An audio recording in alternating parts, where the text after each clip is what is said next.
ont bien compris qu'il avait les faveurs des pronostics peut-être, ce jeune homme de 27 ans qui évidemment est peut-être le favori, mais méfiance, ce Russe aujourd'hui est en très grande forme. Oui, et puis Daniele Garozzo qui avait l'an dernier échoué justement face à son compatriote Alessio Focconi. Donc forcément il a à cœur de remporter ce Challenge international de Paris, le Challenge international de Paris qui est la plus belle épreuve de Coupe du Monde sur le circuit, tant par ses spectateurs que par son organisation qui est incroyable. Et tous les tireurs le disent, hein. Vous pouvez demander à n'importe qui s'il y a une compète dans l'année, hormis les championnats d'Europe et les championnats du monde à remporter, c'est bien le CIP. Et si j'arrive aujourd'hui avec un peu plus d'objectivité, vous, anciens membres de ces équipes de France, je peux vous dire que c'est confirmé, et notamment par des tireurs qui sont étrangers et des entraîneurs, même si cette étape ne fait pas partie des grands prix, hein, cette petite étape au-dessus. Il y a 5 étapes de Coupe du Monde, 3 étapes de Grand Prix. Voilà comment s'articule une saison hors championnat, évidemment. En cette année de JO, c'est particulier. Eh bien, cette étape, elle est au-dessus des autres avec ce gros millier de spectateurs qui est là, 150 bénévoles qui ont fait en sorte que tout se passe bien dans cette journée. Le Russe qui allume vert, Garozzo rouge. Ouais, deux styles un petit peu différents, hein. Garozzo qui est très fort en attaque et il le prouve sur cette action où il va déclencher son bras et ses jambes pour porter cette deuxième touche. Thierry Missinov, lui, qui a un jeu un petit peu plus filou, si on peut dire. Beaucoup de contre-attaque. Alors, la contre-attaque, c'est justement une défensive sans avoir paré la lame de son adversaire, mais en esquivant, en faisant éviter la lame de son adversaire, que ce soit avec le corps, avec une feinte. Voilà, encore là, exactement. C'est juste la preuve de ce que je vous racontais. Faire esquiver la lame de son adversaire par son corps. Là, il redresse son dos au dernier moment. Et cette attaque dans le vide de l'adversaire vous fait reprendre cette fameuse priorité qui est un peu l'alpha et l'oméga de cette discipline. Ouais. Et là, c'est Daniele Garozzo justement qui profite d'une erreur de jambe du Russe Thierry Missinov. On va le voir au ralenti. Thierry Missinov qui part trop vite des jambes. Garozzo qui casse la distance, qui se rapproche de son adversaire pour pouvoir placer cette contre-attaque.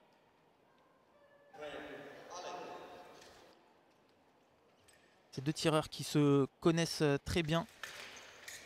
Garozzo, Thierry Missinov, ils ont l'habitude de s'affronter, que ce soit en individuel ou par équipe. Oui, surtout par équipe. En individuel, figurez-vous qu'ils se sont tirés ici en 2015 et c'était l'Italien qui s'était imposé 15 touches à 13.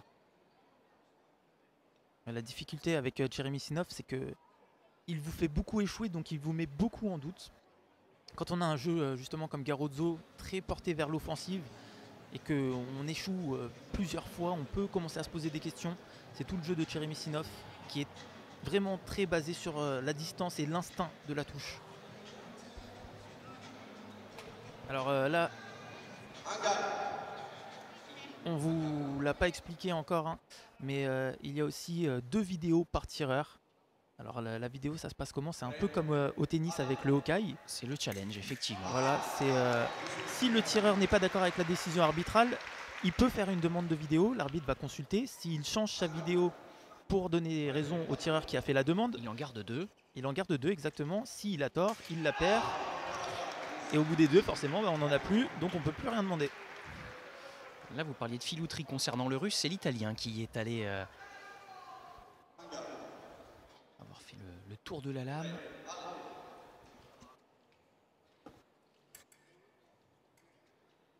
Garozzo qui prend les choses en main dans l'échange des mouvements. Et justement, on parlait de la vidéo. Thierry Missinov là, qui n'est pas d'accord sur cette action, qui demande la vidéo parce que il pense que Garozzo part en retard et que c'est lui qui enclenche en premier le mouvement des jambes et du bras pour attaquer.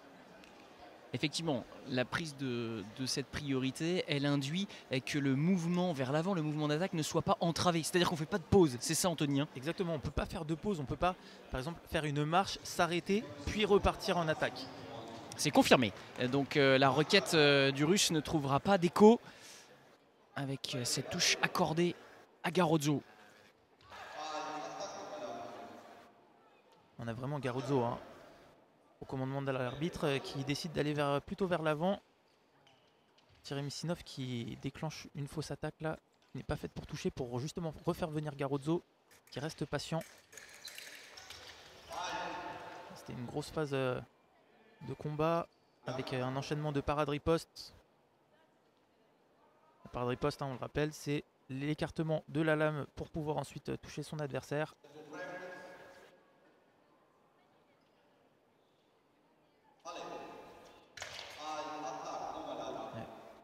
Le Russe là qui décide dès le préalé de surprendre son adversaire, mais il touche, on va le voir, la main de Garozzo, donc une partie blanche. Ça ne compte pas de points, c'est non valable. Un petit peu main extérieure, hein, très solide quand il faut. On le voit rentrer. Il faut anticiper tout ça. Allez, le retour du Russe qui est passé à la dernière touche hein, face à son compatriote Borodachev en quart de finale. Toujours un peu particulier, hein, les matchs d'une même nation. On l'a vu, 15-14 Cheremisinov sur Borodachev. Enzo Lefort aussi, 15-14 face à Erwan Lepéchou. Qui est revenu de très loin. Ouais, on se connaît par cœur. Ils s'entraînent ensemble, hein, forcément. Donc on connaît les qualités, les faiblesses de son adversaire. Là encore une demande de vidéo. C'est Garozzo qui perd sa vidéo, il me semble. Ah oui. Voilà, une vidéo partout, c'est confirmé par l'arbitre. Et égalité aussi, surtout au niveau des touches, 5 partout. Ouais,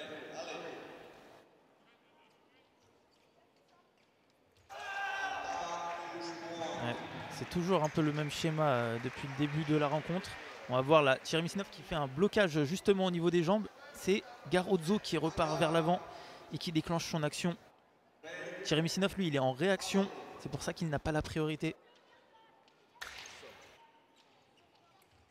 Ah oui, avec cette priorité pour le Russe, qui est un peu crocheté. Hein. C'est avec une accélération vraiment au niveau du poignet hein, qui va la chercher celle-ci. Ouais, il a vraiment un mouvement où au dernier moment, il accélère le mouvement pour atteindre sa cible.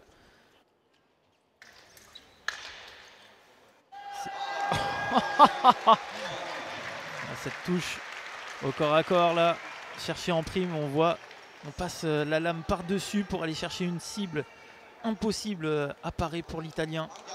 C'est comme ça qu'Enzo Lefort a gagné tout à l'heure sur Erwan Lepéchou. Exactement. Ce sont des cibles difficiles à défendre. De grands, j'allais dire, des cibles de grands. Ouais, c'est vrai que c'est un peu des cibles de grands, forcément. On passe la lame par-dessus pour atteindre une cible en dessous en repiquant la lame. Le petit, lui, il doit essayer justement de défendre cette cible-là en remontant sa main. C'est des choses qui sont travaillées à la leçon. On a des leçons individuelles pour les tireurs, pour travailler toutes ces phases techniques que vous voyez là devant vous. Avec les maîtres d'armes qui sont chacun dans leur coin, que vous ne voyez pas là sur ces ralentis, mais qui sont chacun en bout de piste, ici, dans cette pierre de Coubertin.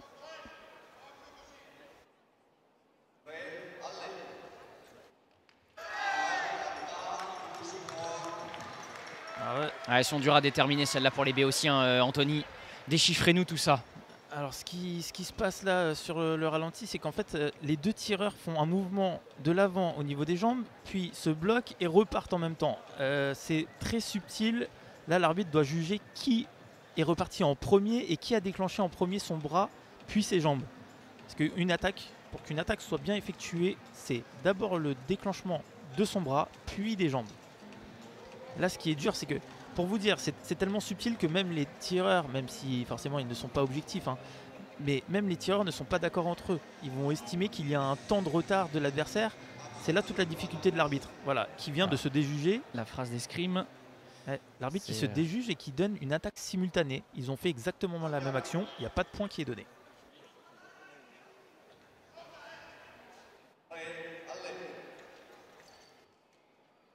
Cheremisinov qui essaye d'attirer Garozzo qui y va. Garozzo qui touche non valable.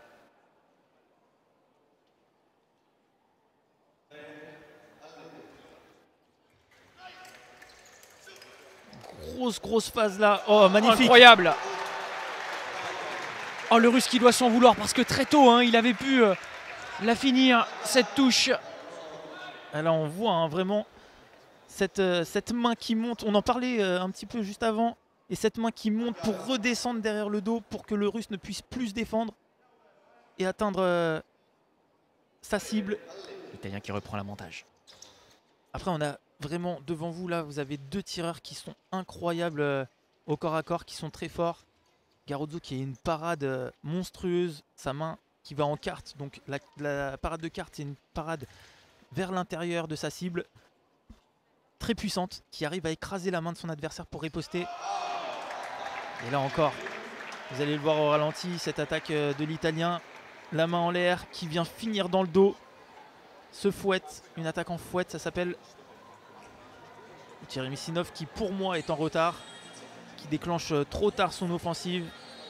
Vous êtes d'accord avec l'arbitre en fait, Anthony? On va voir ça avec cette nouvelle vidéo, la dernière hein, pour le Russe.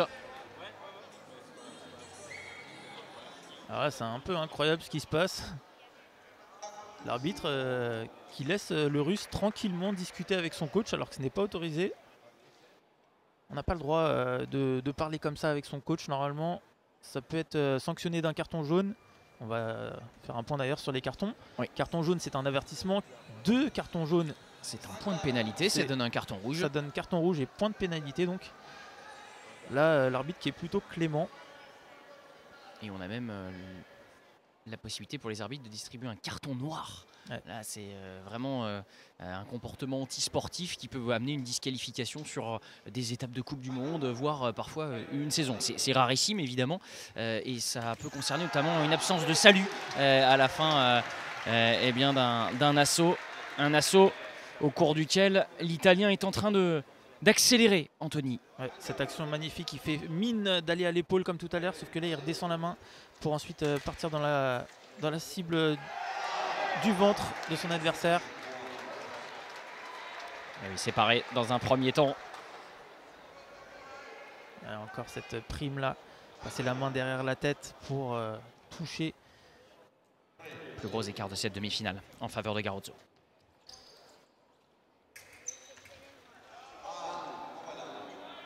Garozzo qui semble prendre un peu la mesure de son adversaire. Hein. Il l'étouffe un petit peu, pas tant au niveau du rythme, mais au niveau des échanges.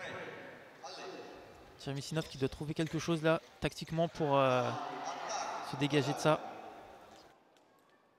Le Russe, champion du monde chez lui en 2014 à Kazan. Champion olympique par équipe, on l'a dit aussi. L'été dernier, enfin en 2016, pardon. Thierry Missinov qui a été numéro 1 mondial. Hein. Il a quitté depuis cette place-là, mais il reste dans le top 16. Ça reste un énorme tireur.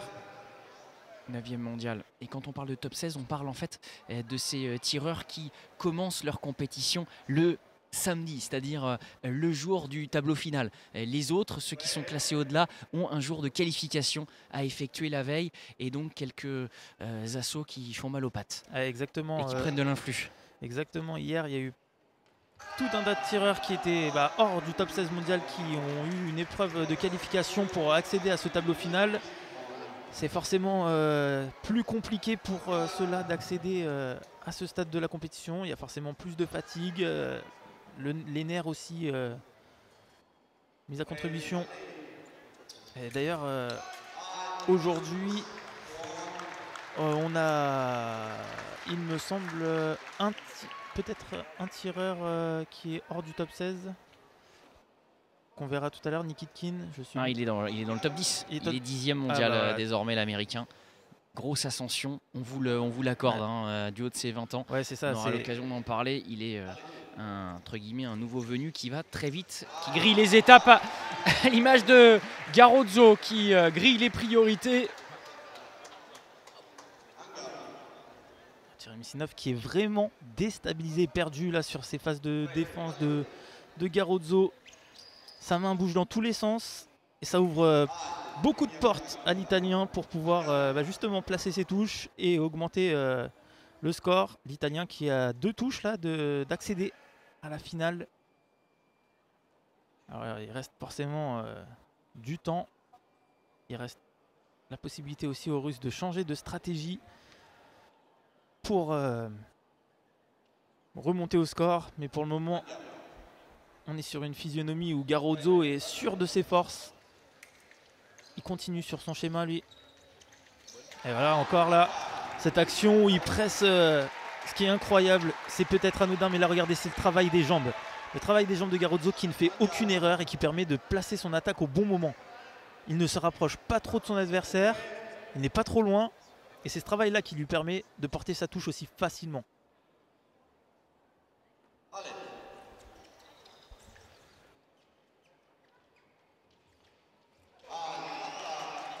Voilà, belle attaque ici de Thierry Missinov.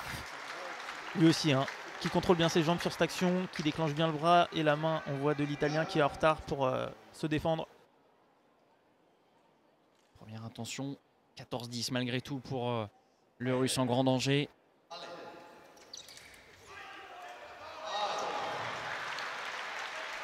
On râle côté italien. Ouais, c'est justifié par l'arbitre. Le Russe qui a fait une faute de combat en mettant le masque devant sa surface valable. Donc ça s'appelle une substitution de la surface valable. Et donc carton jaune et on annule la touche du Russe.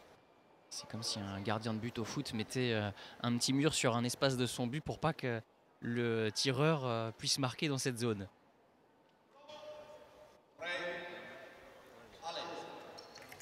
Ouh là là. Garozzo qui s'est bloqué dans la lame de son adversaire. Il va tester son fleuret, ouais, parce qu'il est surpris de ne pas avoir touché. Alors, petite précision, hein. Comment le contact s'allume en escrime?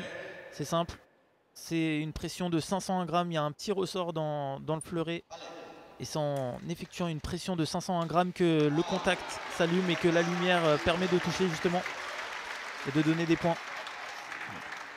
Le retrait est derrière en flèche. Attention, hein. 14-11, mais rien n'est fini. Thierry Missinov est capable de remonter. Il a tellement ce côté nonchalant qui peut paraître un peu et il y en a vu d'autres. Et il y en a vu d'autres. 15 ans de Coupe du Monde pour Thierry Missinov, qui est le plus âgé là, des 4 demi-finalistes.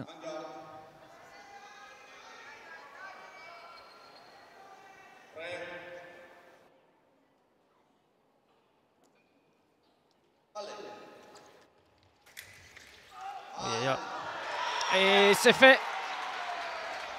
Oui.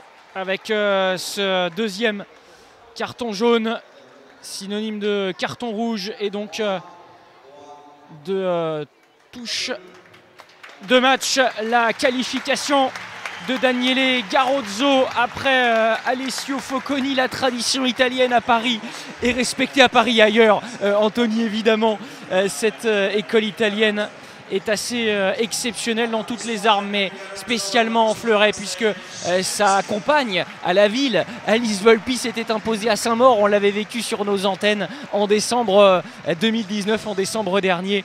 Magnifique en tout cas cette qualification de Garozzo pour la finale.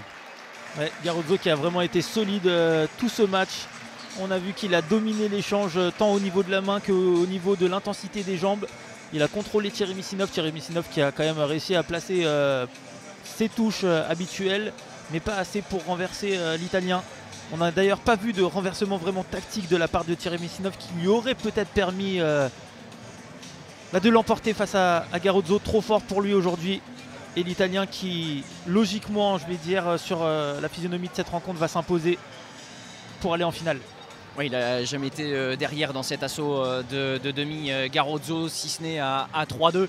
Mais pour le reste, il a quand même assez contrôlé cet adversaire russe dont le parcours se termine ici.